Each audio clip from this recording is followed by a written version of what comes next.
The Bible is not only an important religious text, but a valuable historical document. Within its pages lie a multitude of ancient facts and scholarly details. It also contains intriguing references to obsolete technology and strange phenomena. Many dismiss these stories as exaggeration or think them impossible, but scientific examination of the Bible may unlock the secrets to some of these mysteries. Did the famed Tower of Babel exist, and might the Israelites have built it higher than anything on earth today?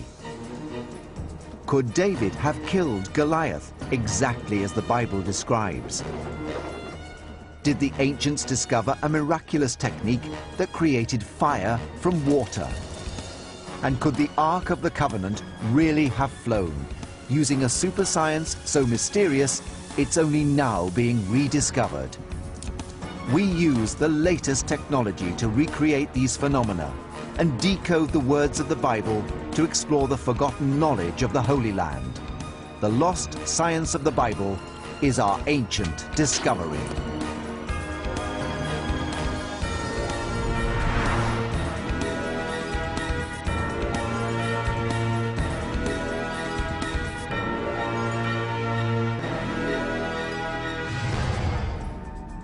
For thousands of years, the miracles described in the Bible were believed to be genuine in every detail. But in modern times, the literal accuracy of the text has been questioned. Many believe the stories are symbolic. The meanings are enshrined in truth, but the details are sometimes exaggerated or embellished. But perhaps the words of the scriptures are more accurate than many now believe. Our ancestors had a surprisingly advanced understanding of science and the world around them. Ancient discoveries will use this knowledge not to prove or disprove the text, but to discover whether some of the more fantastic details of the Bible are scientifically possible. It's a journey that begins at the height of ancient architecture. It was believed to be the largest structure ever built, a tower so high it would reach heaven itself, but the people who made it defied God. God saw what was happening. This was an evil plan. It was not going to benefit society in the long run. So according to the scripture, God intervened.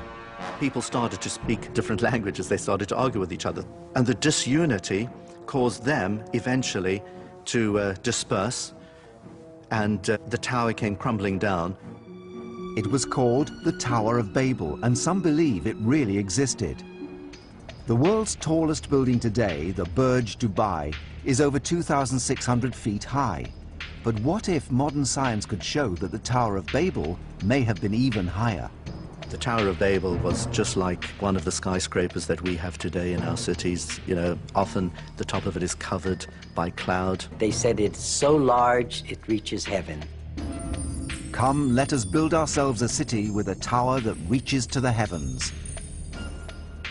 Most modern historians and archaeologists consider this story to be exaggerated. But what if science could prove that the ancients had the technology to build such an immense structure?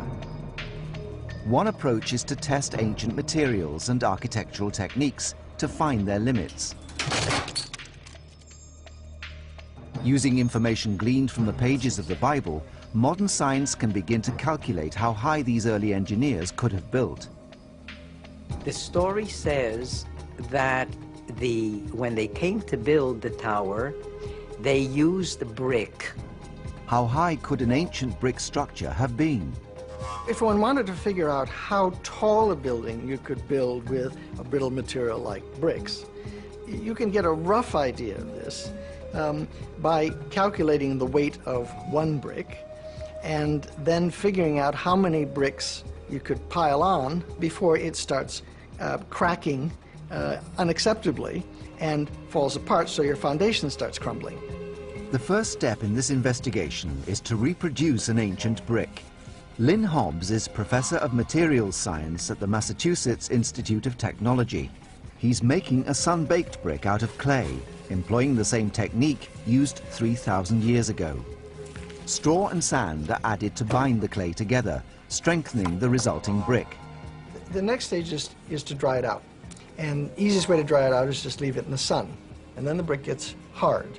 To calculate the maximum height of a building made up entirely of these sun-baked bricks, one needs to determine the strength of a single brick.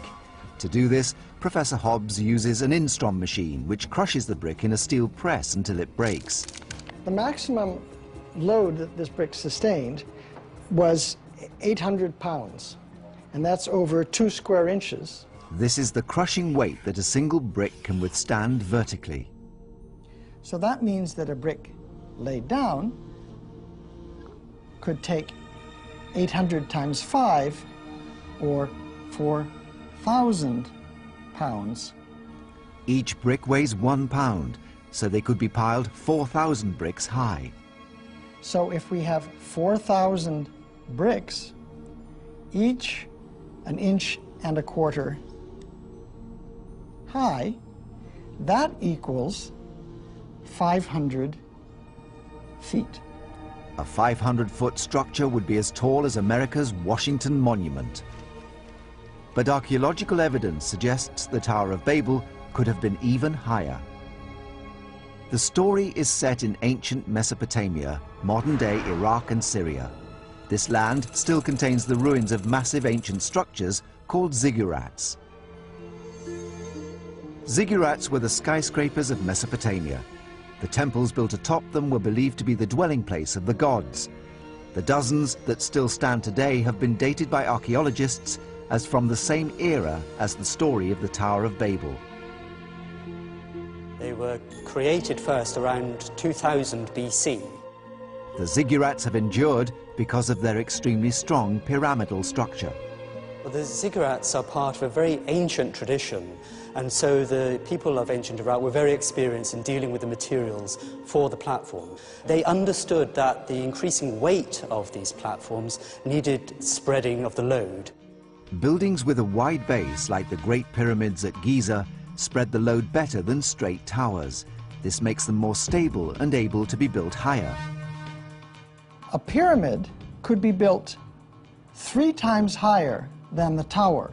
And if we take 500 feet and we multiply that by 3, we could actually have a 1,500-foot pyramid built out of sun-baked brick. 1,500 feet is more than 1/4 mile. That's pretty amazing for a bunch of clay that you've dug out of the ground. So sun-baked bricks in a ziggurat shape could have been built 1,500 feet high. That's higher than the world's tallest brick building today, the Chrysler Building.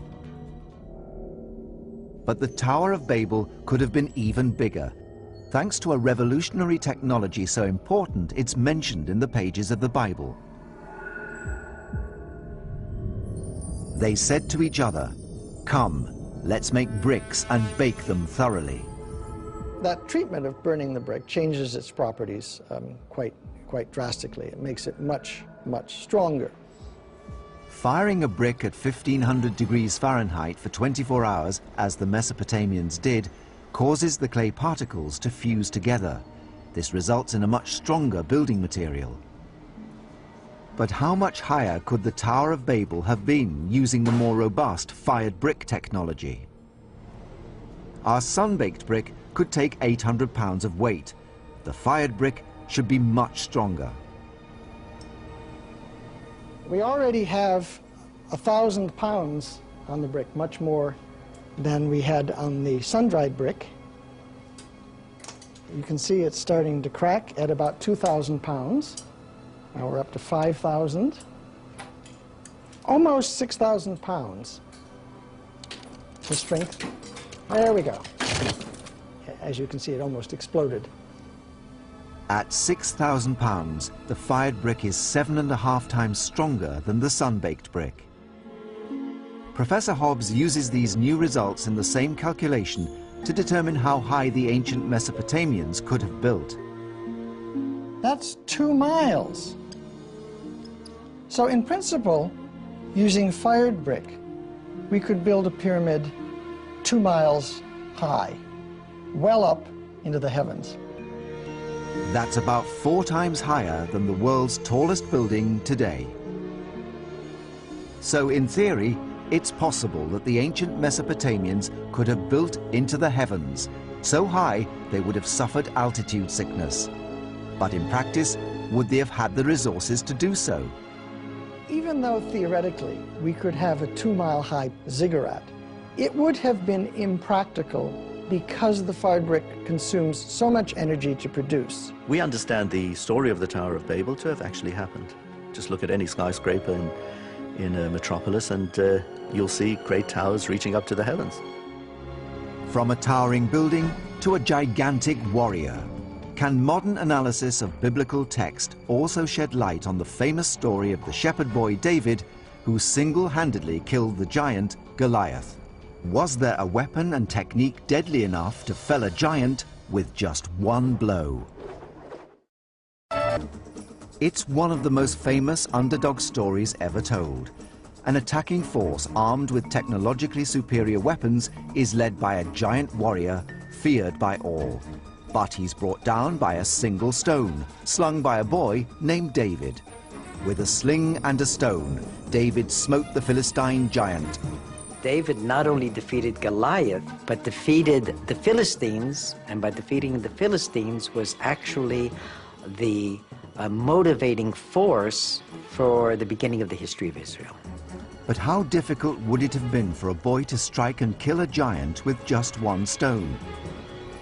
The sling is the great ignored and underrated weapon of the ancient world. It's very cheap, it's the weapon of poor people, but it was incredibly effective. As two armies stood facing each other on the field of battle, why was a boy pitted against a giant? It was the 11th century BC, and the people of Israel were confronted by their enemies, the Philistines. The Philistines came from the area of the Aegean Islands, equipped with the most modern technological weapons against a very small, minor nation. The Philistines' champion Goliath wore an armor of bronze. He had a tremendous amount of armor, which when we actually weigh by that which is mentioned in the Bible, will come close to 125 pounds. So you see this unbelievably large, monstrous creature. When Goliath offered to settle the battle by single combat, David stepped forward. But David was not just any boy. He would later become King David. After Jesus, his is the most complete biography in the Bible.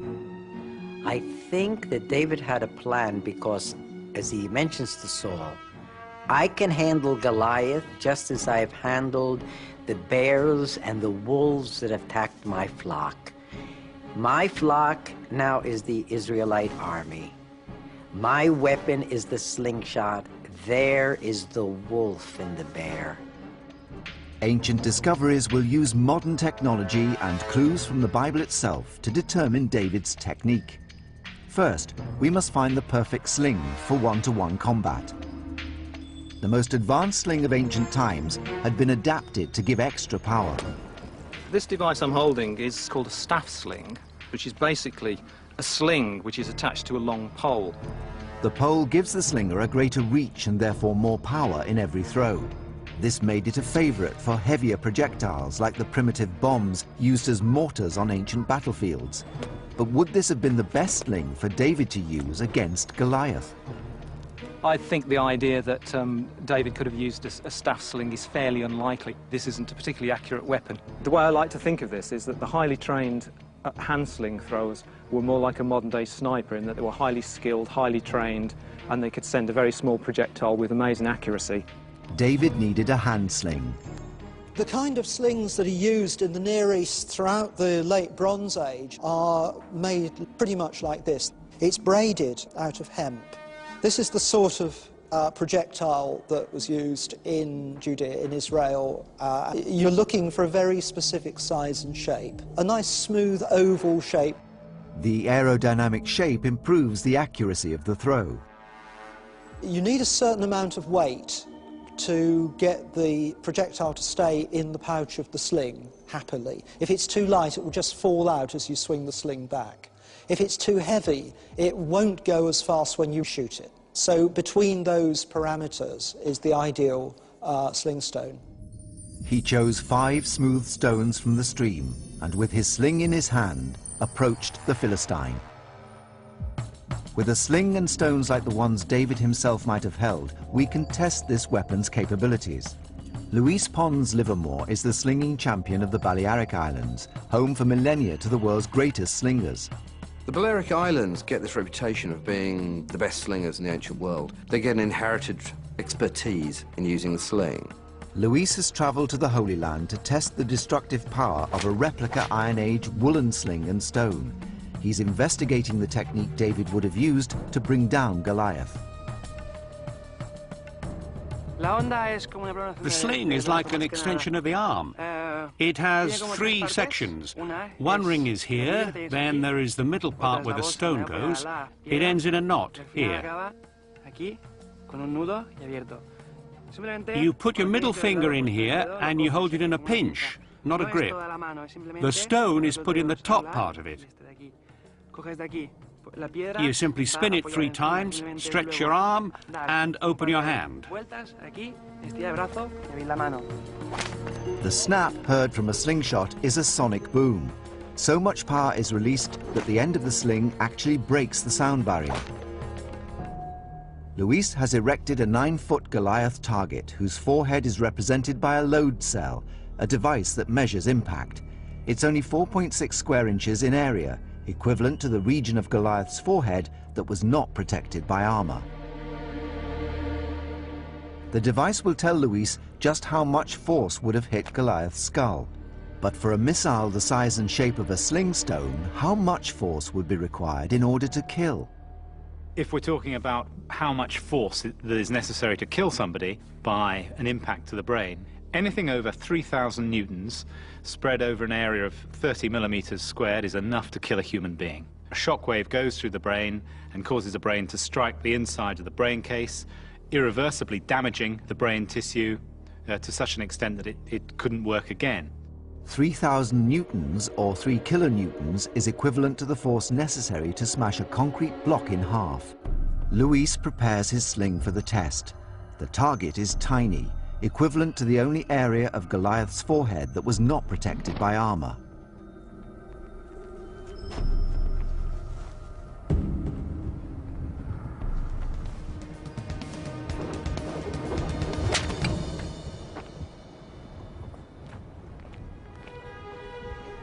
.62 kilonewtons. That's sufficient to eliminate Goliath with a sling and a stone.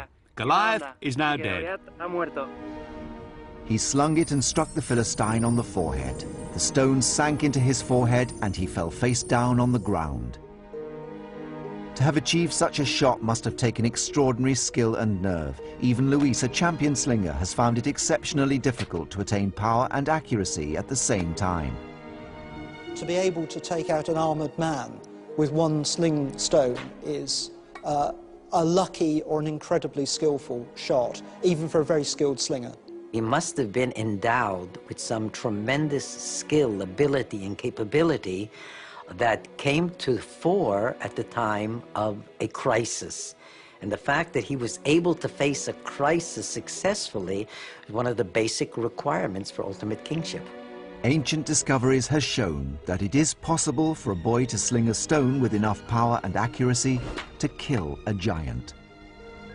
But to do this, David must have been more skilled than an average shepherd boy in the arts of a warrior, and very lucky, or as the Bible suggests, truly blessed. One of the Bible's most mysterious episodes is the story of an altar of stone and wood described in the first book of Kings. The altar burst into a fiery inferno, but no spark was used to light it. The flame appeared to spring from nowhere. Analysis of accounts by some of the great writers of the ancient world could shed new light on this biblical puzzle. They describe a mysterious man-made chemical that would burst into flame without the need for sparks or embers. It was known as automatic fire. Automatic fire, as it sounds, is fire that seems to spontaneously ignite. I think of a lot of this is mysterious, supernatural, that there are magical powers at work. Ancient Discoveries is investigating the secrets of automatic fire. The story begins nearly 3,000 years ago on Mount Carmel in Israel. According to the Bible, the Israelites had been rejecting Jehovah and worshipping Baal, the god of rain. Now there was only one priest of Jehovah remaining, the prophet Elijah. Elijah went before the people and said, "If the Lord is God, follow him. But if Baal is God, follow him." But the people said nothing. He had to lay down the gauntlet, and he said, "Come on, bring your prophets of Baal, and let's see who the real God is." Elijah set them a challenge. He and the prophets of Baal would each build altars and call upon their gods to ignite them. He told the prophets of Baal, "You build your altar, offer whatever prayers you want," and that's exactly what they did, without any response. The prophets of Baal failed, and no fire appeared. Then it was Elijah's turn. He built an altar out of wood. He got the people to dig a furrow going around, to fill it with water. Fill 4 large jars with water and pour it on the offering and on the wood. Do it again, he said. Do it a 3rd time. And then he prayed to God, "Save us, answer us our prayers." Fire came out from heaven and consumed the entire area. Elijah had won them back to a belief in God. Fire on an altar drenched with water. Is it possible the water itself somehow ignited the blaze? We're used to water putting out fires, but sometimes water can create a fire. But what substance in the ancient world could have displayed such flammable qualities?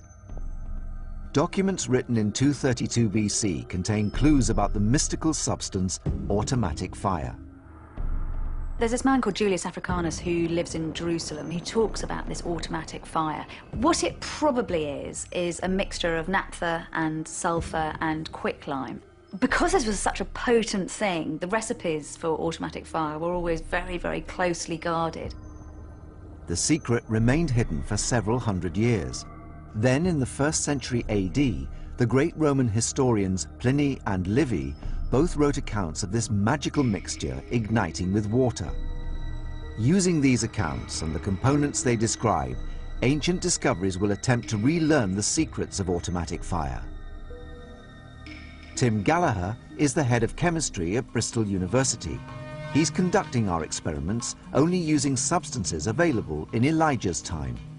We have 3 components: calcium oxide, quicklime, sulfur and naphtha. These are the 3 components that are mentioned in the ancient texts. Sulfur and naphtha both occur naturally, while quicklime comes from burning limestone. We're going to try and create a fire by combining these components and adding water.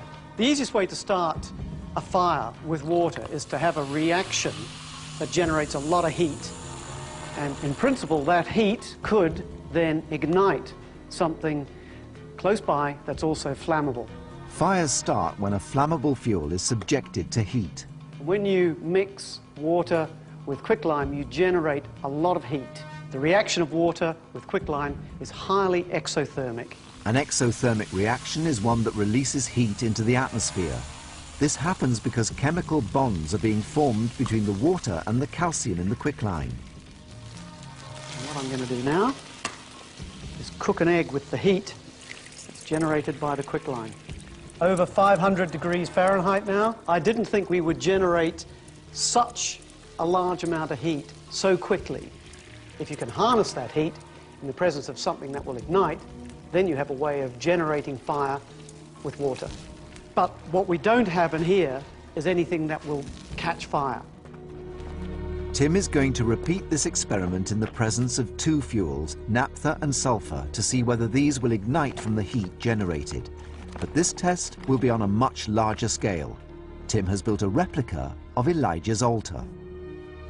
So the altar is comprised of 12 large stones, which represented the 12 tribes of Israel. We've added all the quicklime into our little trench. Here we have pieces of rock sulfur. And then the last thing that we'll do, which is the last thing that Elijah did, Elijah poured 12 barrels of water onto his altar. We think that some of that water was naphtha. Naphtha looks just like water, pours just like water, and then we're going to try and ignite that with the heat we generate by adding water to quicklime. The quicklime and water will need to raise the ambient temperature above 449 degrees Fahrenheit in order to ignite the sulfur. Once the sulfur is alight, the naphtha and altar should burst into flame. In Tim's earlier lab test, the quicklime reaction reached 527 degrees Fahrenheit. So in theory, this experiment should succeed. But in practice, it hasn't been tried for thousands of years.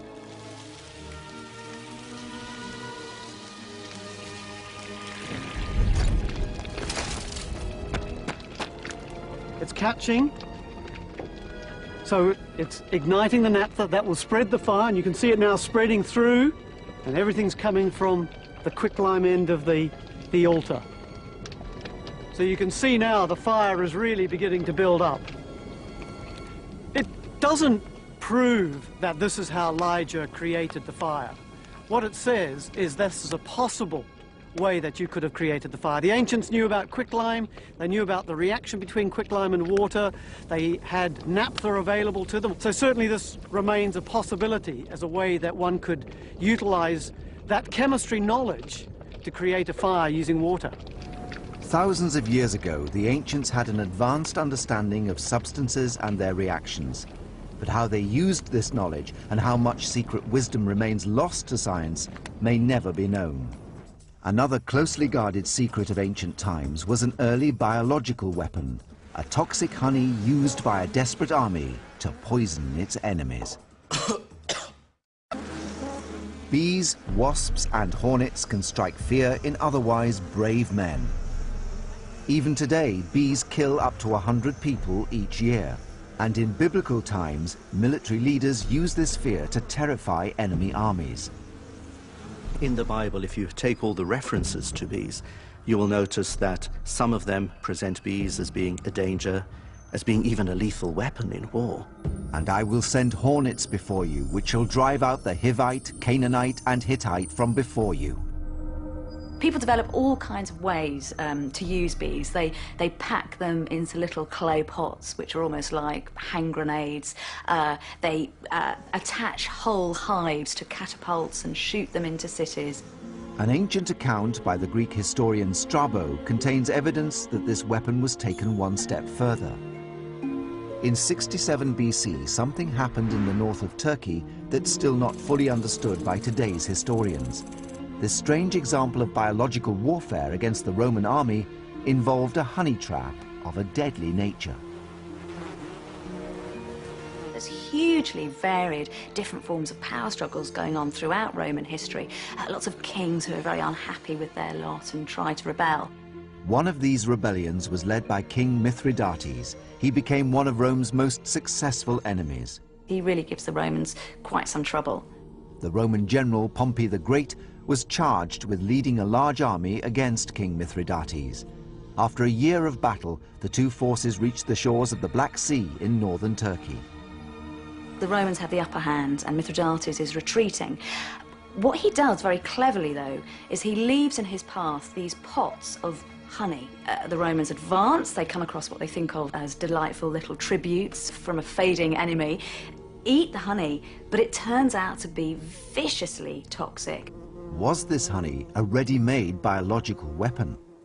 The soldiers go slightly crazy. It's as if they're high, drunk, then very agitated, and then a lot of them throw up and have diarrhea, and then they get very, very high again and kind of rush around, and this lasts for about 3 days. Remarkably, the Bible seems to warn of this insidious weapon. Have you found honey? Eat only as much as you need, lest you be filled with it and vomit.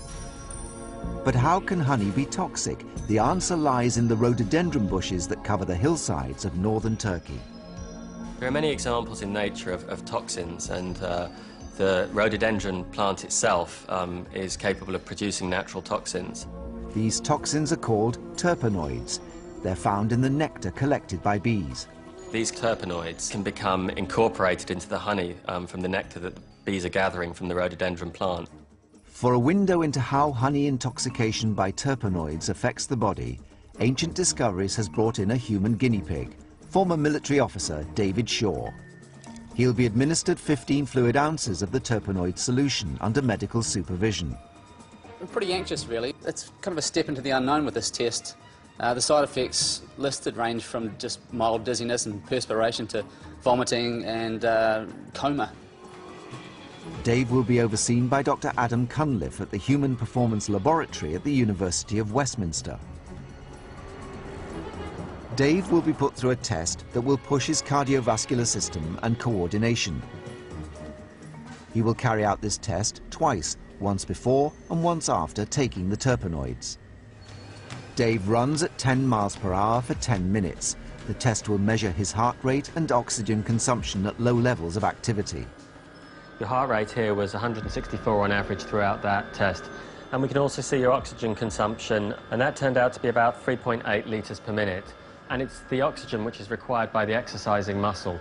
So the harder you're working, the more oxygen you're going to be consuming. Dave is in peak physical condition, just as the Roman soldiers would have been. His test results are above average, but what effect will the terpenoid solution have on his body?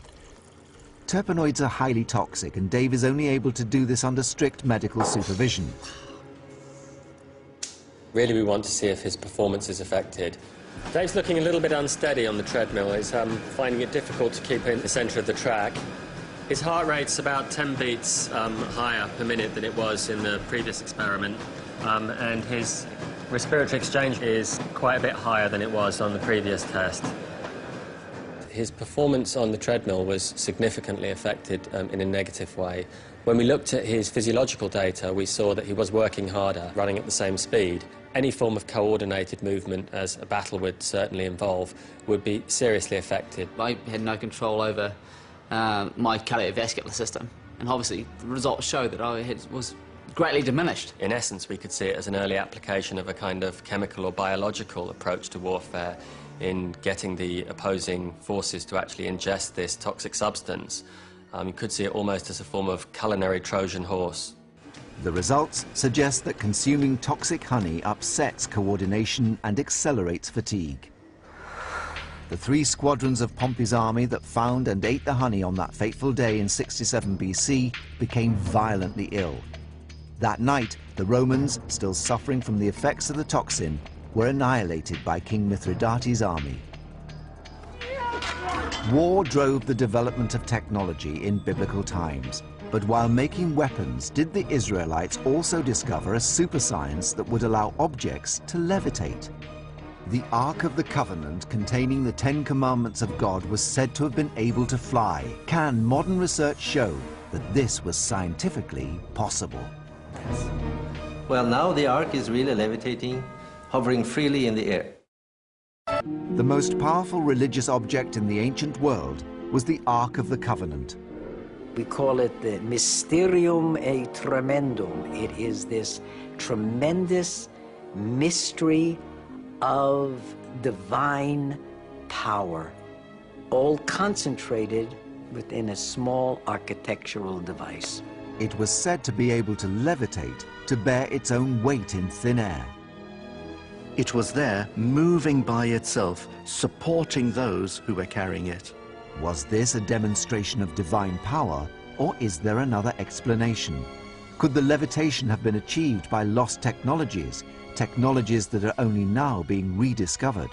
Believers believe that God can do anything, and especially when it comes to the Holy Ark, which houses the 10 Commandments given by God to Moses on Mount Sinai.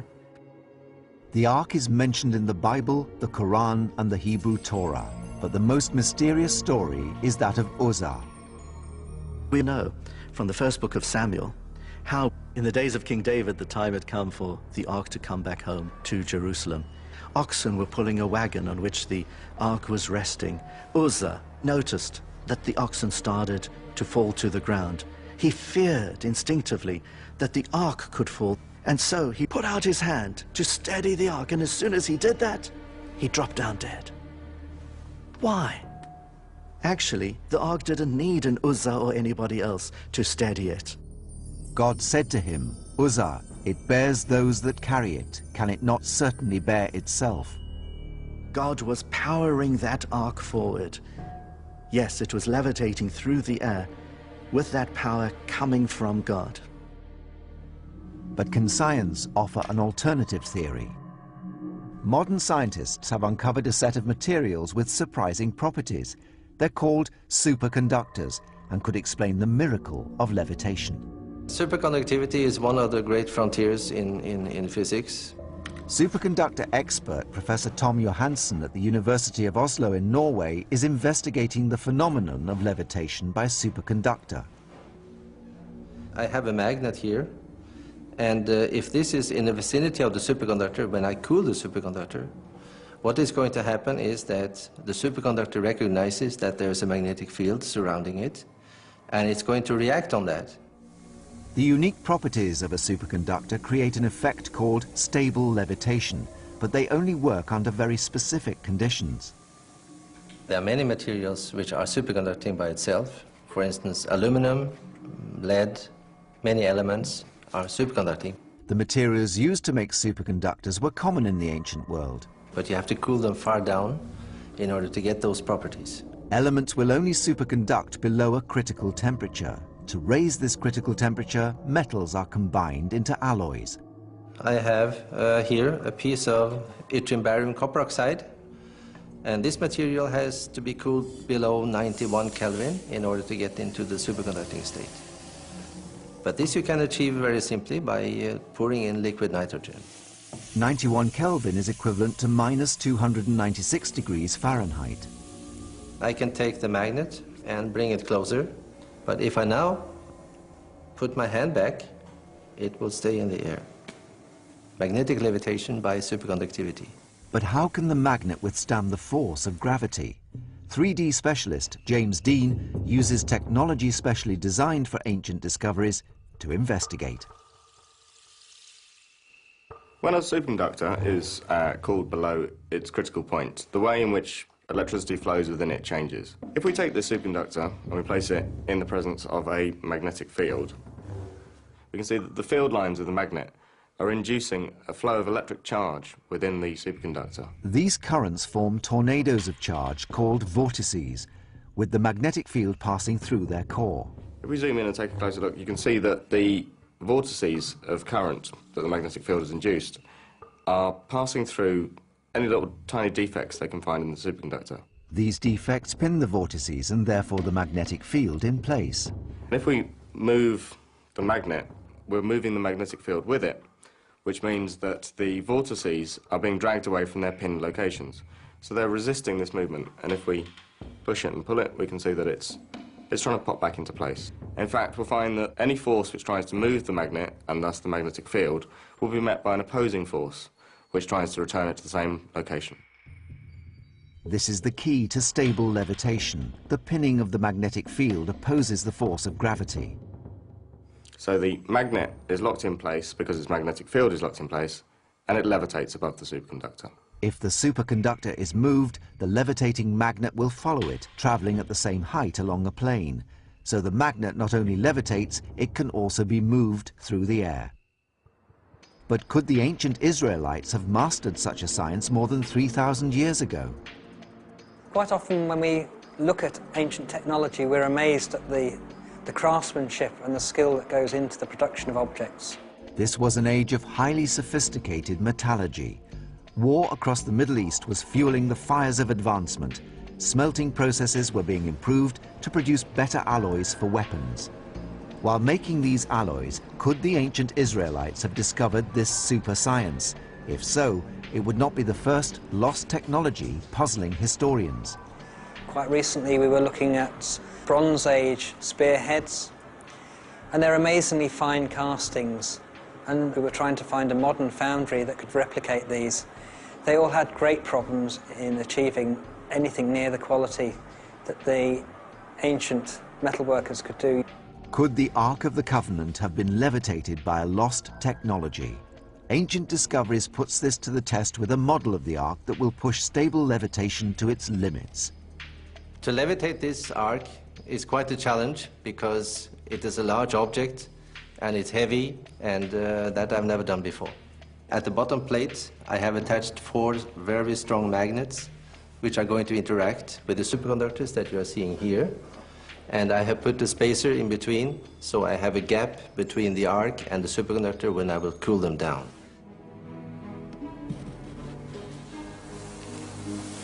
Tom pours in liquid nitrogen to cool the superconductor to minus 320 degrees Fahrenheit.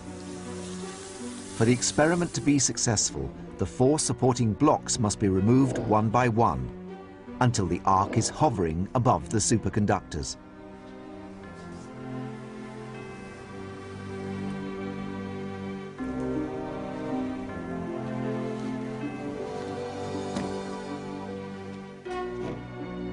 Yes. Well, now the ark is really levitating about 50 millimeters above the superconductor, hovering freely in the air. If I touch it and try to push it to the side, it will oscillate by 2 or 3 millimeters. If I really press my hand, I'm now pushing with a big force, and it's almost not moving down there. It could take much more weight. We've shown superconductors can cause our ark to levitate. But could the ancients really have discovered this 3,000 years ago? The physics of magnetic levitation with superconductors is, of course, part of the laws of nature. And this has been like this forever. The discovery of superconductivity was totally accidental. It happens by accident even today. But there remains a problem. How could the ancients have chilled the superconductors to temperatures hundreds of degrees below zero? It's possible they didn't need to. They could have discovered materials that superconduct at room temperature. There is no fundamental physical principle which prevents room temperature superconductivity. It could be that people have not found this material, but we cannot say today that it's impossible. God works in different ways. And sometimes you can have an extraordinary feat from heaven. Sometimes you have something which is within the laws of nature which takes place. Both come from God. The fact that the ark could move by itself is a testament to the greatness of God.